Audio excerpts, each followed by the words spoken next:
안녕하세요. 사연을 부탁해입니다. 오늘의 사연을 소개하겠습니다. 어느 날 퇴근 후 집에 들어가자마자 씩씩대고 있자 엄마가 다가와 물었습니다. 너 왜 그래? 무슨 일 있는 거야? 엄마, 그동안 내가 계속 참았거든? 근데 오늘은 도저히 못 참겠어. 뜬금없이 그게 무슨 소리야? 못 참겠다니. 엄마가 어리둥절한 표정으로 바라봤습니다. 새언니 말이야, 진짜 너무하는 것 같아. 새언니가 너무하다니? 알아듣게 말을 해봐. 사실 그동안 신의 짓 한다고 할까봐 내가 계속 참았거든? 근데 해도 너무하잖아. 왜? 무슨 일 있었는데 그래? 조금 있으면 아빠 생신이잖아. 그래서 새언니한테 어떻게 할 건지 연락했거든. 근데 그게 왜? 전에 엄마 생신 때는 새언니 불편할까봐 오빠한테만 연락했다가 새언니가 자기만 왕따 시킨다고 울고불고 난리 났었잖아. 엄마도 기억나지? 제가 얼굴을 무섭게 구기며 물었는데요. 심상치 않음을 느낀 엄마가 걱정스레 대답했어요. 그랬지. 그래서 이번에는 새언니한테 문자를 보냈단 말이야. 아빠 생신 때 식당 예약할 건데 어떻게 할 거냐고. 잘했네. 잘하긴 뭘 잘해. 바로 새언니한테 전화가 왔는데 이런 걸 문자로 보내냐고 막 짜증을 내더라니까. 아니 그때는 문자로 보내는 게 예의가 아니냐고 따져 물었잖아. 내 말이 그 말이야. 대체 어느 장단에 춤을 춰야 할지 모르겠어. 라며 제가 그날 새언니와 있었던 이야기를 자세히 말했습니다. 조금 전에도 말씀드렸듯이 아빠 생신을 맞이해서 새언니에게 문자를 보냈는데요.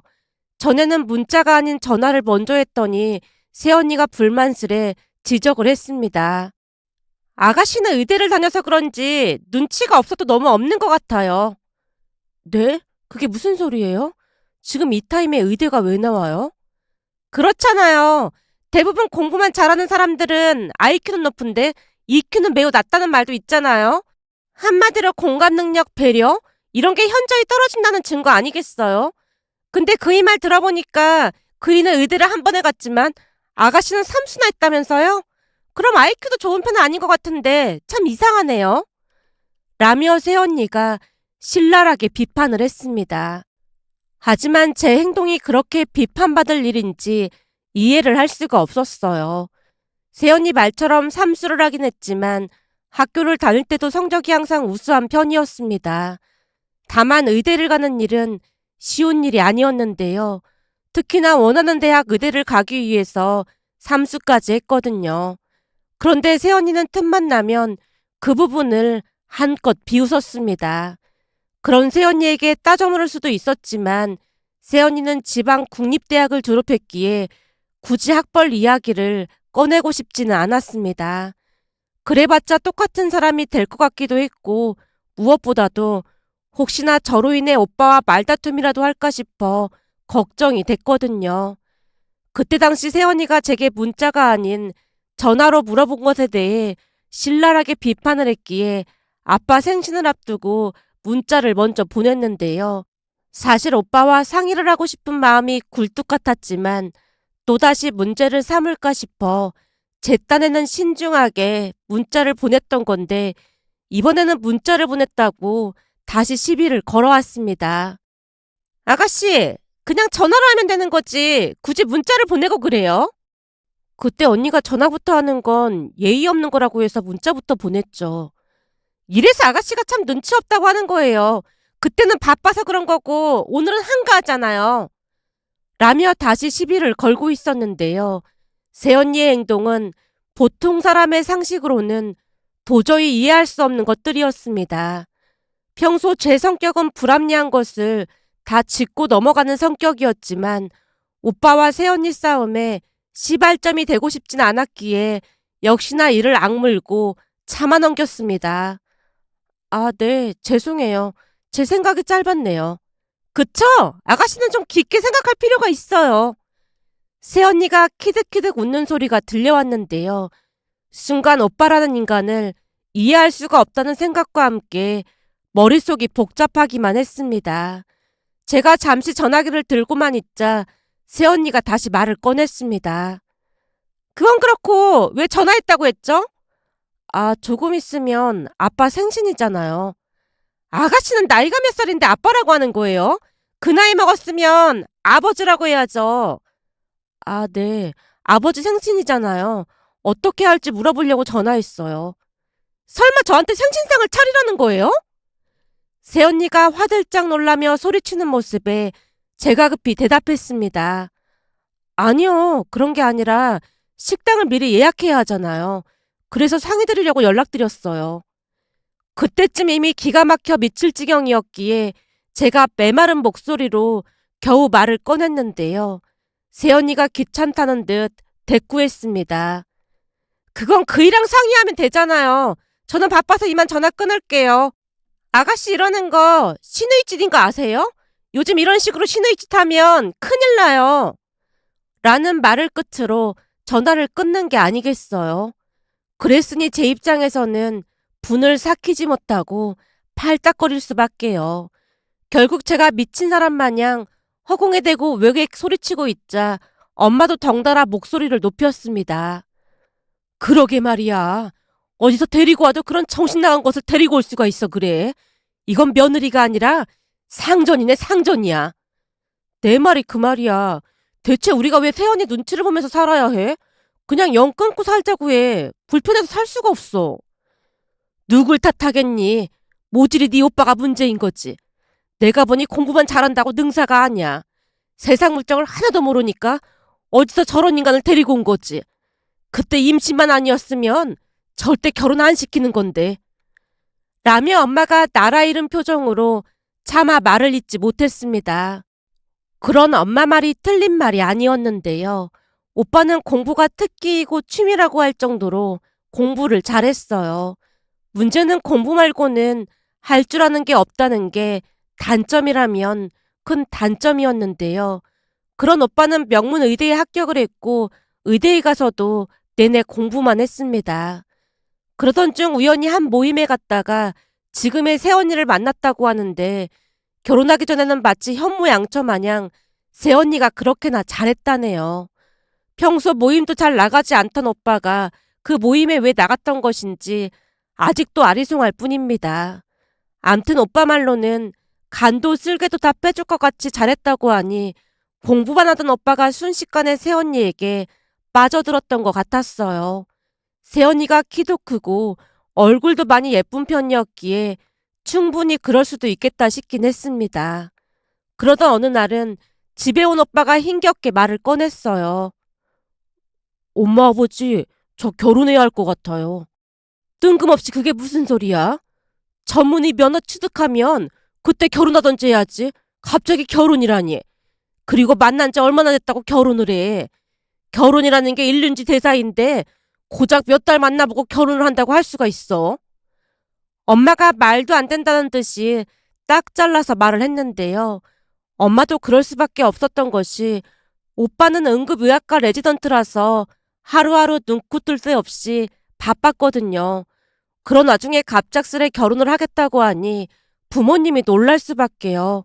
거기다 만난 지 얼마 되지도 않았는데 결혼 이야기를 꺼냈으니 당연히 기가 막힐 수밖에요. 하지만 곧 오빠 입에서 충격적인 말이 터져나왔습니다. 저기 그게 준이가 지금 홀몸이 아니라 빨리 결혼해야 해요. 뭐? 홀몸이 아니라니? 그게 무슨 소리야? 설마 임신이라도 했단 말이야? 순간 엄마 눈동자가 미세하게 떨리고 있었는데요. 큰 충격을 받은 듯 해보였기에 제가 조용히 물었어요. 엄마, 혈압도 높은데 괜찮은 거야? 지금 혈압이 중요한 게 아니잖아. 그럼 진짜 임신이라도 했단 말이야? 엄마가 오빠에게 다시 따져 묻자 오빠가 눈치를 보며 힘겹게 고개를 끄덕였습니다. 충격적인 소식에 엄마가 뒷목을 잡았는데요. 사실 둘이 사귀는 동안 집에 2번 정도 놀러 왔었지만 엄마가 탐탁지 않아 했습니다. 물론 새언니가 부모님께 애교도 부리고 잘했지만 그때쯤 엄마는 단박에 새언니의 정체를 알고 있었던 것 같았어요. 그랬으니 그날 오빠 입에서 임신이라는 말이 나오자마자 엄마가 뒷목을 잡을 수밖에요. 결국 얼마 뒤 오빠와 새언니는 결혼 날짜를 잡았는데요. 결혼을 앞두고 오빠가 다시 충격적인 말을 꺼냈습니다. 저기 그게 스트레스를 많이 받다 보니까 유산됐다고 하더라고요. 뭐? 유산이라니? 준이가 집에서도 엄청 혼나고 그랬거든요. 그러다 보니까 스트레스를 많이 받았나 봐요. 그래서 지금 병원에 있는 거야? 그럼 병문안이라도 가게 병원 주소 불러봐. 라는 엄마 말에 오빠가 손사래를 쳤습니다. 가뜩이나 스트레스 받아서 유산된 건데 엄마는 그냥 모른 척 해주세요. 병원에 오래 있지도 않을 거라서 집에서 몸조리 하겠다고 하더라고요. 그래도 병문안은 가봐야 예의인 거지. 괜찮아요. 제가 마음만 전할게요. 라는 오빠 말에 엄마가 봉투에 돈을 넣어서 오빠에게 주며 몸조리에 보태라는 말을 잊지 않았습니다. 그날 오빠가 집을 나서자마자 제가 조용히 물었어요. 그럼 결혼은 어떻게 되는 거야? 어떻게 되긴 뭘 어떻게 돼. 아니 유산됐다고 하니까 물어보는 거잖아. 유산이 됐어도 결혼은 그냥 하는 거지. 그걸 뭘 물어보고 그래. 난 그냥 엄마가 예비 새언니를 마음에 안 들어 하니까 물어본 것 뿐이지. 그렇다고 헤어지라고 하면 천벌 받는 거지. 나도 딸 키우는 입장에서 그러면 되겠어? 그리고 지들끼리 살 건데 내 맘에 들고 말고가 어딨어. 지들끼리 알아서 잘 살면 되는 거지. 다만 그리 됐으니까 지금 마음이 얼마나 안 좋을까 그래. 라며 무척 안쓰러워했습니다. 그 뒤 오빠와 새언니는 예정대로 결혼식을 올렸는데요. 유산이 된 뒤 새언니는 충격으로 다니던 회사도 그만뒀다고 했습니다. 물론 가족 모두 그 부분을 이해했고요. 그런데 결혼하고 3개월쯤이 지나자 새언니가 서서히 본색을 드러내기 시작했는데요. 회사를 그만둔 새언니는 집에서 내내 배달 음식만 시켜 먹고 오빠를 달달 볶아댔거든요. 어느 날 일이 있어서 오빠를 만나러 갔더니 오빠 얼굴이 많이 상해 있어서 걱정스레 물었어요. 오빠, 어디 아픈 거야? 아니, 내 얼굴이 왜? 지금 그걸 몰라서 묻는 거야? 볼이 움푹 패이고 다크서클도 턱 밑까지 내려와서 상태가 엄청 안 좋은데? 진짜 어디 아픈 거 아니야? 그래? 많이 안 좋아 보여? 안 좋아 보이는 정도가 아니라니까. 혹시 무슨 일 있는 거야? 제가 걱정스레 오빠 얼굴을 살피고 있자 오빠가 눈치를 보다가 힘겹게 말을 꺼냈습니다. 사실은 내가 어디 가서 말도 못하고. 뭔데 그래? 네 새언니 말이야. 결혼하고 조금 이상해졌어. 이상해지다니? 그게 무슨 소리야? 결혼 전에는 형무양처도 그런 현모양처가 없었거든. 수시로 도시락도 싸주고 엄청 알뜰한 사람이었는데 결혼하고는 아주 딴 사람이 됐어.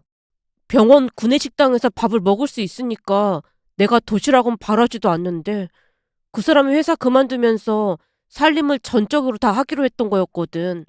근데 집밥을 먹어본 적이 거의 없어. 뭐? 그럼 밥을 어떻게 먹어? 대부분 배달시키거나 그것도 귀찮으면 라면 끓여서 먹으라고 하더라고. 오빠 엄청 힘들게 일하는데 너무하는 거 아니야? 그런 건 진지하게 대화를 해서 해결을 해나가야지. 대화를 하려고 하면 말도 안 되는 소리를 하면서 소리 지르고 난리도 아니야. 그러다 보니까 대화 자체가 불가능해. 미치겠다 진짜. 그래서 어떻게 살아? 오빠가 너무 물러 터졌으니까 만만하게 보고 그러는 거야. 사실 내가 이런 말까지 안 하려고 했는데 결혼할 때 집도 우리 집에서 다 해줬고 혼수도 가전제품 몇 개 해온 게 다잖아. 상견례 때 사돈 어르신이 의사라고 유세 부리지 말라고 했던 것도 기억나지? 그날 집에 와서 엄마 눈물까지 흘린 거 모르지? 엄마가 우셨어? 당연한 거 아니야? 마치 오빠가 임신시킨 것처럼 몰아붙이면서 대역 죄인을 만들었잖아. 나도 듣는 내내 속에서 열불이 터졌는데 엄마는 오죽했겠어? 아무리 그래도 오빠한테 그러는 건 너무 웃긴 거잖아. 거기다 고작 레지던트라는 말에 우리 모두 얼마나 충격을 받았는지 모른다니까. 내가 볼 때 오빠 결혼 잘못한 것 같아. 제가 눈치를 보며 결국 그 말까지 꺼내고 말았는데요. 오빠가 버럭했습니다. 그래도 내가 선택한 사람인데 말 함부로 하지 마라. 내가 오죽하면 이러겠어. 라는 말에 오빠가 땅이 꺼져라 한숨을 내쉬었습니다. 그 뒤에도 새언니의 만행은 이루 헤아릴 수가 없었는데요. 가장 기가 막혔던 것은 오빠가 생각만큼 월급이 많지 않다며 강한 불만을 제기하기도 했습니다. 엄마 생신날 엄마 앞에서 불만 가득한 목소리로 말을 했거든요. 아무리 레지던트라고 해도 명색의 의사인데 월급이 어마어마하게 많을 줄 알았거든요. 근데 생각보다 적더라고요. 그래서 많이 못 넣었어요. 그래도 그이는 바빠서 오지도 못했는데 저는 왔으니까 괜찮은 거죠? 그래, 신경 써줘서 고맙구나. 라며 엄마가 노여운 얼굴을 애써 감추며 말했는데요. 엄마 표정이 말이 아니었습니다.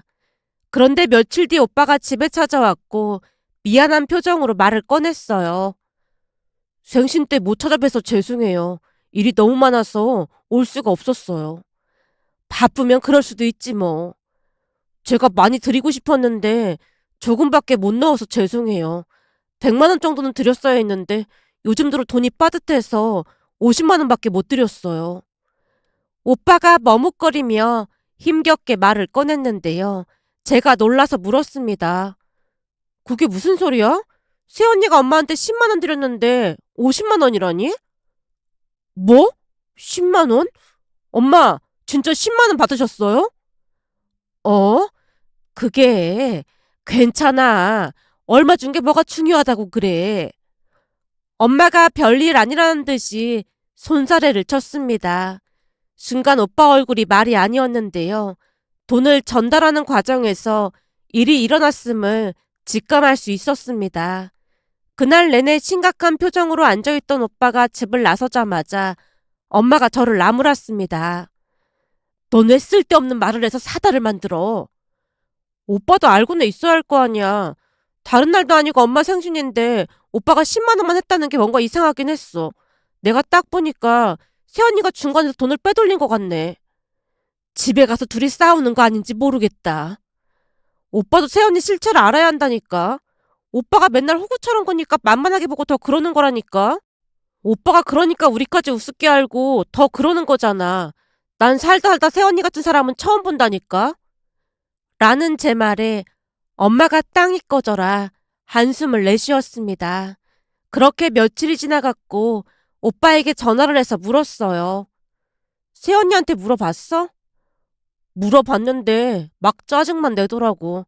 그러더니 하는 말이 처남이 힘들어해서 처남 졌다고 하더라고. 내가 한마디만 할게. 오빠 완전 호구 잡힌 거니까 그런 줄이나 알고 있어. 오빠 공부하는 동안 부모님이 부족함 없이 뒷바라지 다 해주고 그랬는데 다른 사람도 아니고 오빠가 부모님한테 그러면 안 되는 거잖아. 새언니가 나한테도 엄청 함부로 했지만 그건 그냥 참고 넘길 수 있는데 부모님한테 함부로 하는 건 앞으로 안 참을 거니까 그런 줄 알아. 똑똑히 전달하란 말이야. 제가 경고하듯 말하고 전화를 끊었고 오빠가 다시 전화를 해왔지만 받지 않았습니다. 그냥 축축해보건대 그 문제로 오빠와 새언니가 다퉜던 게 분명해 보였어요. 그 뒤 아빠 생신이 다가와서 제가 새언니에게 연락을 했더니 마치 보복이라도 하듯 저를 한껏 깔보는 모습에 머리 끝까지 화가 치밀어 올랐지만 다시 한번 참았습니다. 괜시레 집안 분란을 일으키고 싶지 않았으니까요. 결국 오빠에게 전화를 해서 새언니의 행동에 대해 말을 전하며 단호하게 말했어요. 앞으로 부모님 생신은 나 혼자 챙길 거니까 신경 쓰지 마. 정말 미안하다. 다 필요 없고 새언니랑 마주치지 않게만 해줘. 오빠가 선택한 사람이고 사랑하는 사람이니까 그건 어쩔 수 없는 건데 우리까지 새언니 때문에 스트레스 받을 필요 없잖아. 알았어. 정말 미안해. 오빠, 하나만 물어볼게. 오빠는 새언니가 정상이라고 생각하는 거야? 나도 문제가 있는 건 알고 있어. 그럼 다행이긴 한데 새언니 행동이 보통 사람의 상식으로는 도저히 이해할 수 없는 거라는 건 알고 있어야 할 것 같아. 한마디로 다 져주기만 한다고 해서 해결될 문제가 아니란 말이야. 잘못된 건 잘못됐다고 따끔하게 말을 해줘야 할 것 같아. 그래, 알았어. 너한테 면목이 없다. 오빠가 축 처진 목소리로 전화를 끊었습니다. 그리고 아빠 생신 때는 오빠 부부 없이 우리끼리만 즐거운 시간을 보냈어요. 물론 아빠 생신날 새언니는 전화 한 통도 없었지만 부모님은 딱히 신경을 쓰지도 않았고 오히려 새언니 얼굴을 마주하지 않아 좋은 듯해 보였습니다. 하지만 시간이 갈수록 오빠 때문에 걱정이 태산일 수밖에 없었고 엄마가 땅이 꺼져라 한숨을 내쉬는 날도 많아져 갔습니다.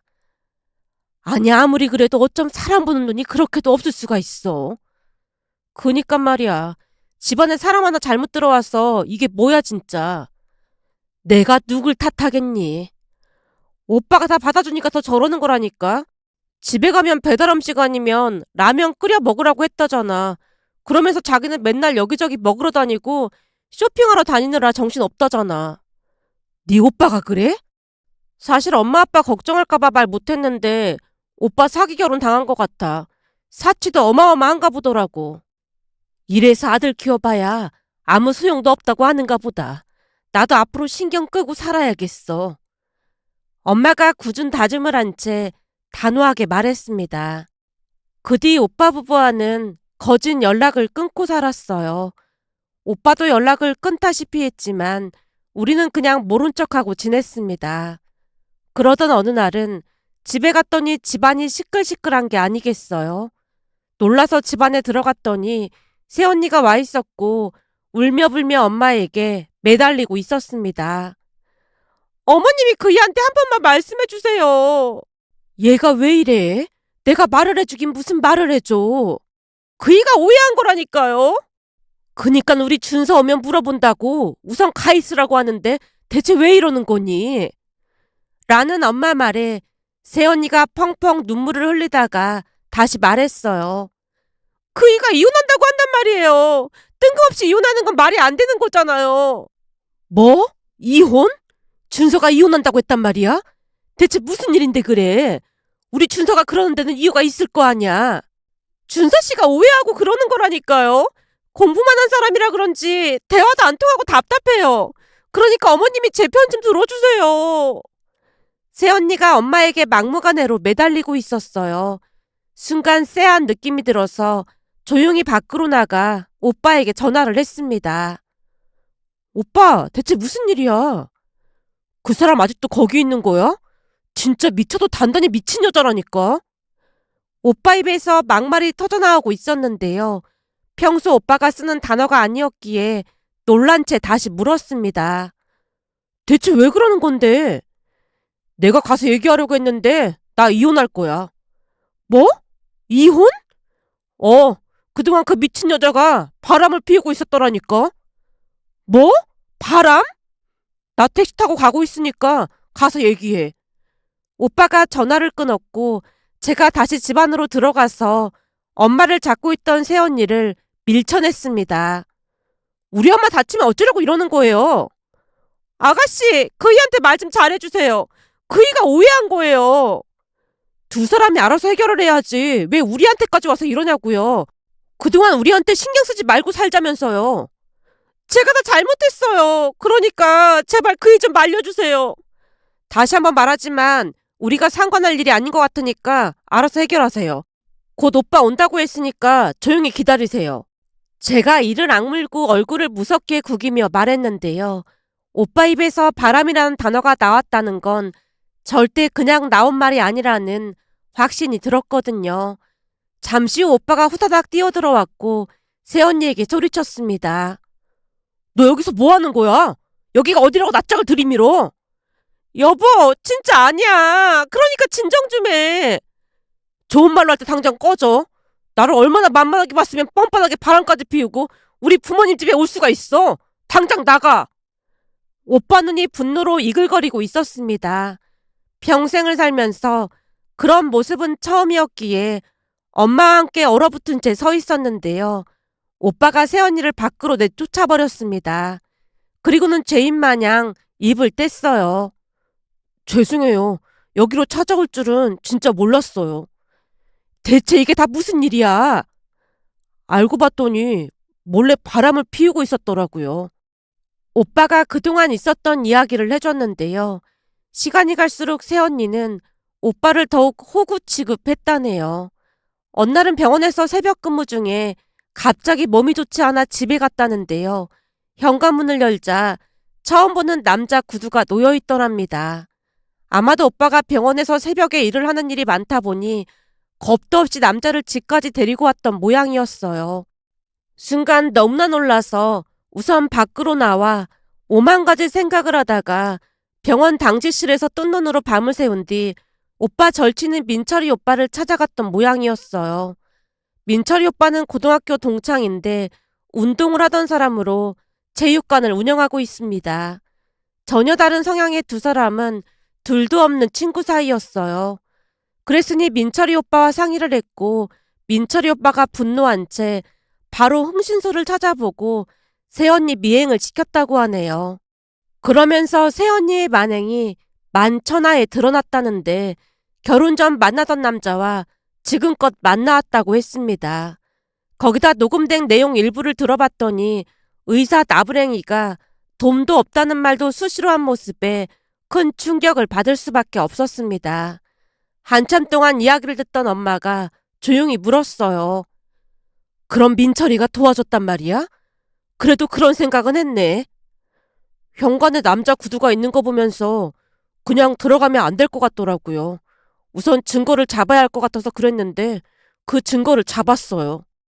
그럼 이제 이혼하는 거야? 네, 그래야 할 것 같아요.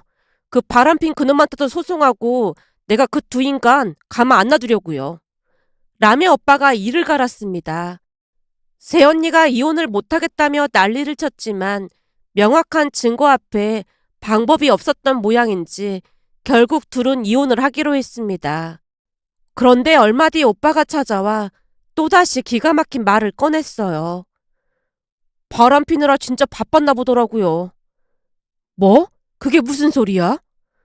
제가 바빠서 혼인신고하라고 도장이랑 신분증까지 다 줬는데 아직 혼인신고도 안 돼 있더라고요. 뭐? 진짜 혼인신고가 안 돼 있었단 말이야? 그랬더라고요. 어디다 처박아두고는 내내 바람피러 다닌 거죠 뭐. 라는 말에 부모님의 입을 다물지 못했습니다. 결국 새언니는 빈손으로 집에서 쫓겨나듯 나가야만 했습니다. 그런데 오빠는 오히려 마음이 많이 편해 보였다고 해야 할까요? 하지만 한동안 여자라면 치를 떨 정도였으니 얼마나 마음고생이 심했을지 짐작이 되고도 남았습니다. 그 사건이 벌써 3년 전에 일어난 일인데요. 며칠 전 오빠가 같은 병원 의사라면서 예비 새언니를 데리고 왔고 예비 새언니가 집을 나서자마자 엄마가 말했어요. 딱 보니 참 바르게 잘 큰 것 같다. 그치? 내가 보기에도 그래 보이는 것 같아. 근데 전에 걔 얘기는 했는지 모르겠다. 그렇잖아도 내가 물어봤더니 얘기했다고 하더라고. 근데 문제 삼거나 그러지 않았나 보네. 예비 새언니 집에서 혼인신고가 되어 있는 것도 아니고 문제될 게 뭐가 있겠냐고 그랬대. 근데 들어보니까 예비 새언니 아버지도 의사라고 하시더라고. 그러다 보니까 평소에 오빠를 좋게 보셨던 모양이야.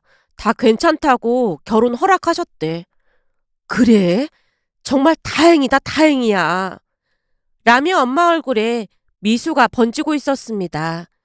그 모습을 보며 정말 다행이라는 생각이 들면서 사람을, 특히나 결혼할 사람을 만날 때는 신중하고 또 신중해야 함을 깨달았습니다. 그리고 무엇보다도 사람은 겉모습이 아닌 내면이 중요하다는 것을 다시 한번 마음속에 새겨봅니다.